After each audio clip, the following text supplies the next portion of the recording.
오늘도 매일경제 홍성영 기자님과 함께 떠나는 홍신세 시간입니다. 오늘 어떤 재미있는 얘기 해주실 건가요? 오늘 네이버 파이낸셜 얘기를 좀 해볼 겁니다. 개인적으로 정말 궁금한 주제, 진짜로. 2019년 11월에 이제 네이버의 금융자회사로 분사한 그 회사가 바로 네이버 파이낸셜인데, 네이버 파이낸셜이 네이버의 금융을 다 잡고 있다고 생각하시면 돼요. 뭐 네이버 페이나 쇼핑에 관련된 뭐 금융단의 이야기나 아니면 지금 요즘에 하고 있는 뭐 대출 서비스 뭐 이런 것들 다 하고 있거든요. 그래서 이제 네이버 파이낸셜을 얼마나 제대로 이해하느냐, 요게 이제 네이버의 금융, 쇼핑 이쪽을 다 이해하는 핵심 키가 될 겁니다. 그래서 오늘은 제가 네이버 파이낸셜 얘기를 좀 따복따복 네이버 파이낸셜이 뭐라고 있고, 그다음 네이버 파이낸셜의 이야기를 이해하면 네이버가 어떤 미래를 그리고 있는지에 대해서 한번 쭉 설명을 해보겠습니다. 너무 기대돼. 쭉 네. 해주세요. 네.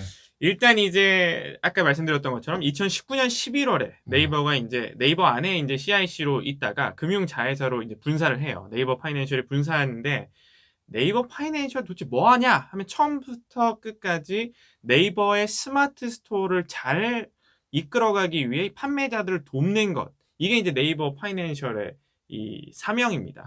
그러니까 이제 네이버 파이낸셜이 지난해 2020년에 362억 원의 영업이익을 기록했거든요. 얼마요? 362억 벌써 원. 영업이익을 내고 있어요? 벌써 내고 있어요. 대단하다, 진짜. 이제 2019년 11월, 12월 2년 아니 2달 동안은 순손실이 사실 46억 원이 있었어요. 이제 막 출범했으니까 들어간 돈이 조금 있었고, 그다음에 2달밖에 안 되니까. 근데 이제 딱 2020년 지나니까 뭐 코로나19 때문에 네이버 쇼핑에 대한 팍 떴죠. 팍 떴고, 뭐 더 많은 사람들이 이용하는 비대면 뭐 이런 온라인 커머스 이용하는 사람들이 늘면서 네이버 파이낸셜 돈을 많이 벌기 시작하게 됐습니다.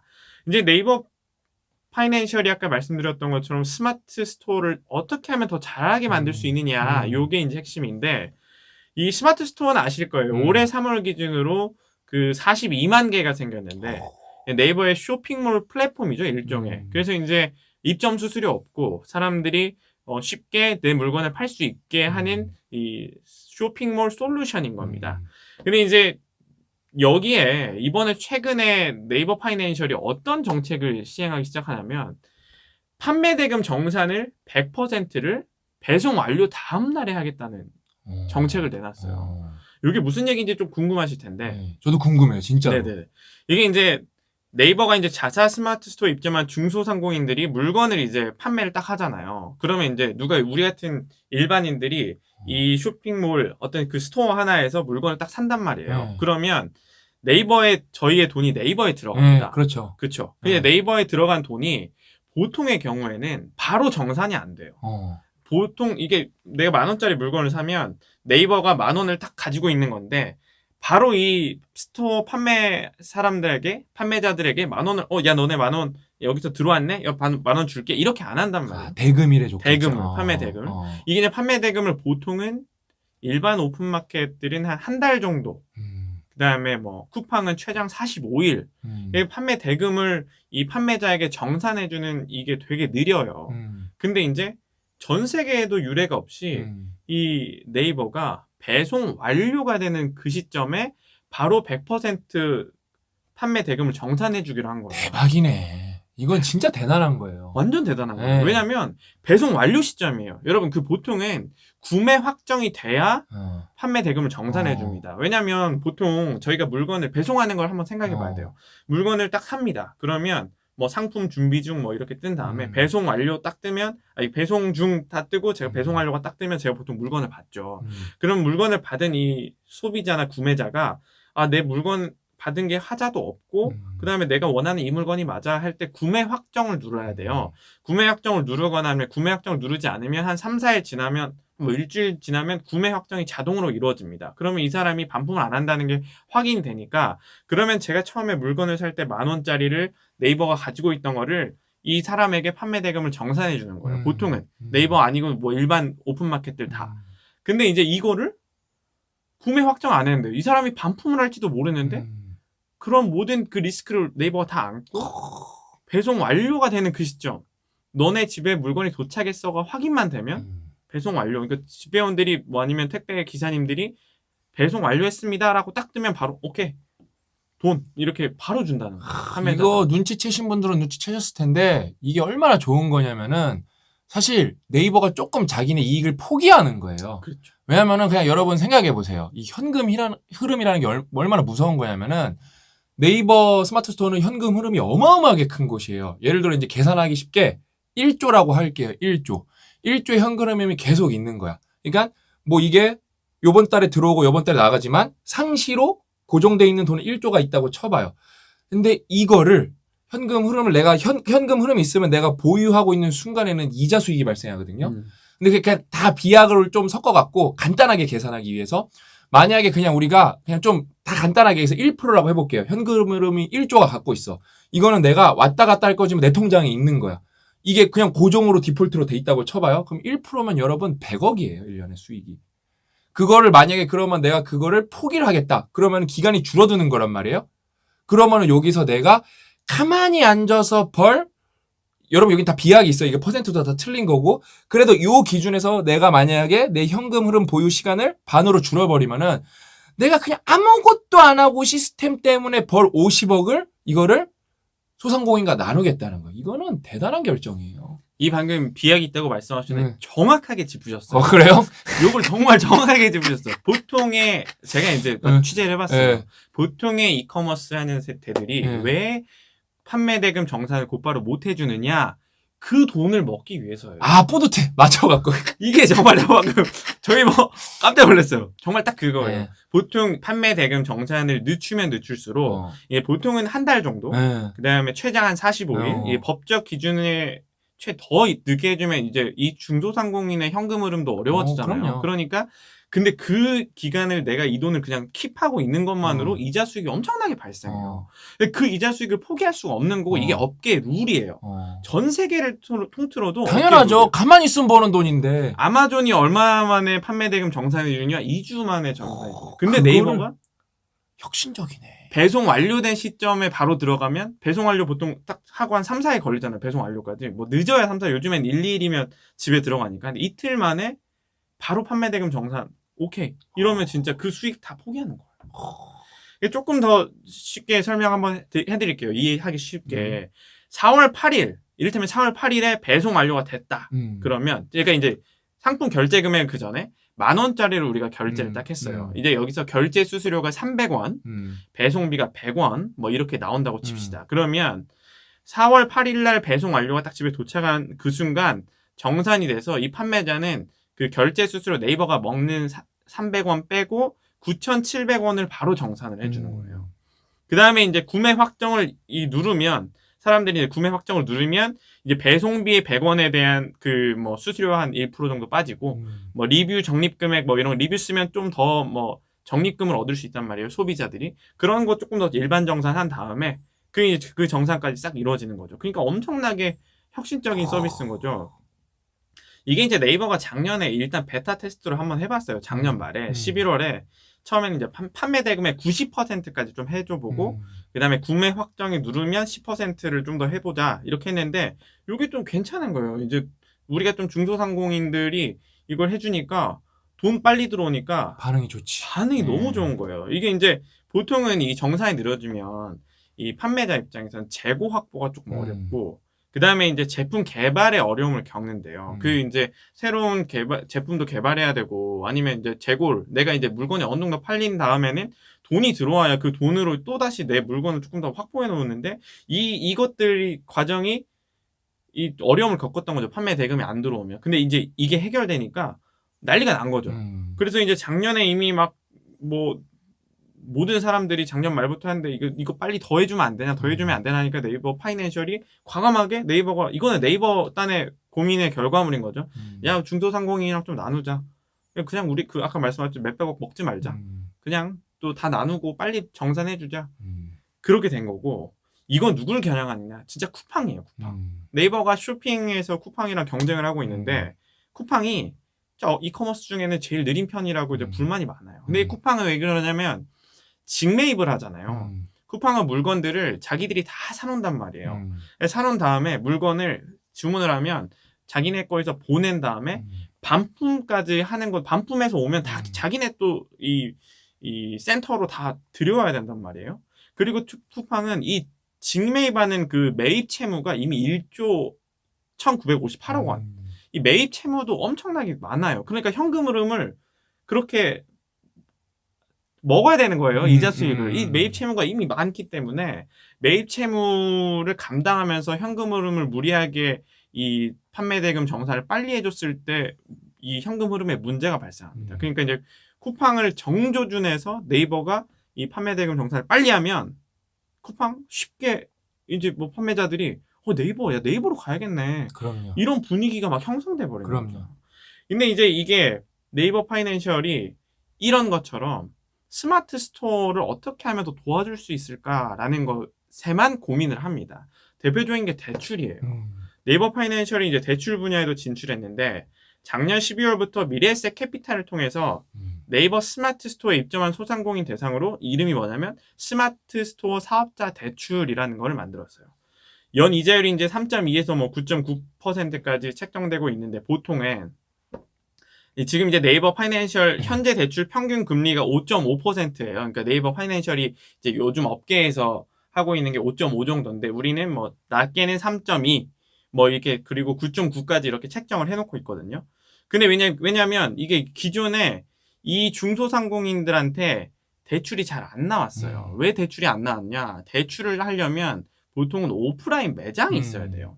오프라인 매장이 있어야 되고 신용 이력이 좀 빠방해야 됩니다. 근데 이제 이것들은 그 중소상공인들, 이 스마트 스토어에 입점해 있는 분들은 아니 온라인으로 사업을 하고 계시니까 매장 따로 없이 그 자기가 물건들은 자기 집에 쌓아두는 경우도 많고 매장 없이도 사업은 잘하고 있는데 이걸 증빙할 방법이 기존 금융에서는 없는 거예요. 없었죠. 그러니까 이제 대출이 안 나오는 거죠. 그리고 이 사업 하시는 분들이 2030 되게 젊은 분들이란 말이에요.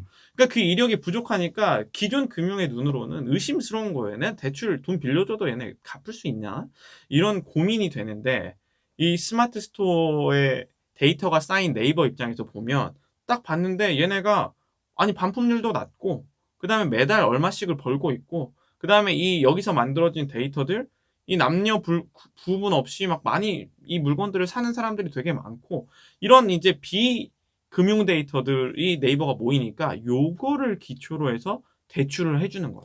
이게 여러분 얼마나 무서운 얘기냐면은 여러분 대출을 우리가 누구한테 돈을 빌리려면 담보가 잡혀야 되잖아요. 그렇죠. 근데 지금 담보가 뭐냐라고 말한 거냐면은 데이터가 담보라는 거예요. 그러니까 뭐의 흐름이 지금 담보인데 얘는 이거를 그냥 보고 있으니까 그 누구보다 확실한 담보를 잡고 있고 거기서 또 금융소득을 올릴 수가 있는 거예요. 근데 단순히 금융소득만 올리는 게 아니라 그러면은 스마트 스토어는 잘 돼. 그러면 또 수수료까지 받을 수 있어. 이 선순환이 어마어마하게 무섭기 때문에 제가 계속 가끔 이제 제가 이제 홍 기자님이랑 이제 네이버랑 카카오 얘기 많이 하니까 제가 네이버 잘 될 것 같다니까 이 새끼들 네이버 진짜 빠네 그러는데 저는 이 관계자들을 많이 알아요. 그 다음에 책도 많이 보고 예를 들면 여러분 이렇게 소상공인 대출하는 건 아마존이 벌써 진작 몇 년 전에 다 끝낸 거고 그래서 사실상 아마존은 은행이다 이런 말이 나올 정도예요. 그러니까 이건 네이버가 쫓아가고 있는 건데 오늘 왜 네이버 파이낸셜 얘기가 대단하냐면은 그 앞서가고 있는 아마존도 거래 대금을 15일 만에 주는데 이걸 지금 당일날 지급하겠다는 거예요. 완료되면은. 그러니까 이게 제가 보면서 네이버 잘 될 것 같은데 계속 이 생각이 드는 거예요. 이런 거 보면은. 정말 좀 놀라운 게 또 이 아까 그 금융의 사각지대에 놓인 사람들을 정말 건드려주고 있잖아요. 중소상공인 금융 사각지대입니다. 그리고 이제 그 다음에 대출을 또 다른 사람들 이번에 제가 말씀드린 서비스 네이버가 후불 결제 서비스도 30만 원 한도로 시작했는데 이거 이제 뭐 테크핀, 핀테크 이 최초예요. 근데 왜 하냐? 이것도 금융 사각지대에 있는 사람들 건드리고 있는 겁니다. 보통은 사회 초년생이나 주부 그리고 소상공인 이런 분들이 아까 말씀드렸던 것처럼 그 이력들이 확인이 안 되고 기존의 금융을 눈으로 봤을 때는 뭔가 이 믿을 만한 구석이 안 보이기 때문에 신용카드를 발급받는 것도 되게 어려웠어요. 대학생들, 사회 초년생 이제 막 들어온 애들 일을 안 해가지고 뭐 지금까지 국민연 뭐 보험도 안 내봤는데 연금도 안 내보고 근데 이게 안 나오잖아요. 근데 그런 사람들을 위해서 30만 원짜리 후불 결제 시범 서비스를 보이는 겁니다. 그러면 이제 사용자가 네이버페이로 물건을 살 때 어떤 5만 원짜리를 사는데 자기가 네이버페이 포인트가 얼마가 있는데 이게 더 그 금액이 자기가 가지고 있는 금액이 부족하더라도 최대 30만 원까지는 그 네이버가 돈을 지급해 주겠다는 거예요. 그 여신 서비스를 하는 거예요. 그러니까 원래 카드를 지급받지 못하면 체크카드는 자기가 돈 없으면 못 하잖아요. 근데 지금 그 여신 서비스를 해주는 건데 누구를 위해 해주냐?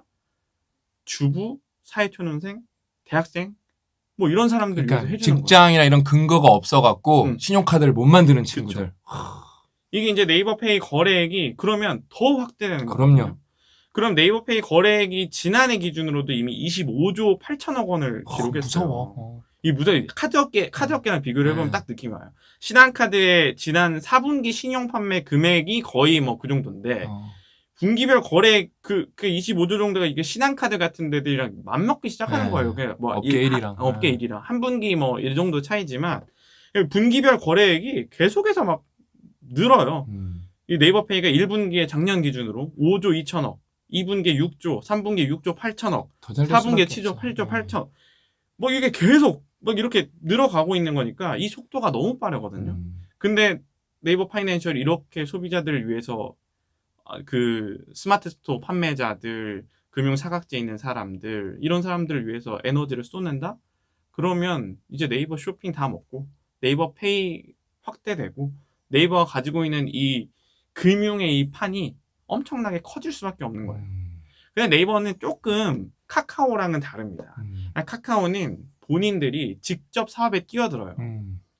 대출 서비스 그냥 해서 뭐 인터넷 은행 세우고 뭐 그다음에 증권사 만들고. 근데 네이버 파이낸셜은 지금은 이제 자기네 서비스에 들어와 있는 스마트 스토어 사업자들을 위해서 자기들이 자기들의 자산이나 자본을 가지고 뭔가 에너지를 쏟는 건데 그래도 직접 사업에 뛰어들었다는 느낌은 안 들어요. 스마트 스토어 사업자들을 위해서 이렇게 에너지를 쏟는 거는 일종의 뭐 중개 느낌인 거죠. 아직은. 네이버 파이낸셜이 플랫폼, 네이버는 원래 플랫폼 사업자라서 아까 그 보험도 미래에셋이랑 같이 하는 거잖아요. 그러니까 보험이나 대출이 미래에셋 같은 데들이랑 에너지를 같이 모아서 사업 시너지를 내는 거거든요. 걔네가 뭐 계좌, 네이버 통장도 있는데 네이버 통장도 그런 회사들을 끼고 만드는 거예요. 네이버가 직접 통장 사업을 하는 게 아니고 다 이렇게 끼고 하는 겁니다. 그러니까 이게 플랫폼 사업자로서의 역량을 갖춰가고 있는 건데 이러면 이제 앞으로도 이제 뭐 다른 보험사를 더 키우겠다, 보험 사업을 더 키우겠다고 하면 기존의 레드오션으로 불렸던 보험사들과 네이버랑 연결을 하는 거죠. 제휴를 통해서. 그러니까 이런 데들이 네이버 파이낸셜이 조금 후발주자긴 하잖아요. 왜냐면 2017년부터 카카오뱅크가 카카오는 사업을 시작했는데 네이버 파이낸셜은 2019년 말에 시작했으니까 후발주자인데 지금 벌써 이렇게 막 거래 확 늘리면서 파고들면 그럼 지금 죽는 게 뭐냐? 토스 같은 데가 또 안타까울 수밖에 없는 거죠. 그럼요. 토스가 딱 모델 이런 데도 네이버 카카오가 직접 본격적으로 사업 막 한다? 뭐 토스가 딱 네이버가 하는 것처럼 플랫폼 사업자로서 중개하는 모델이거든요.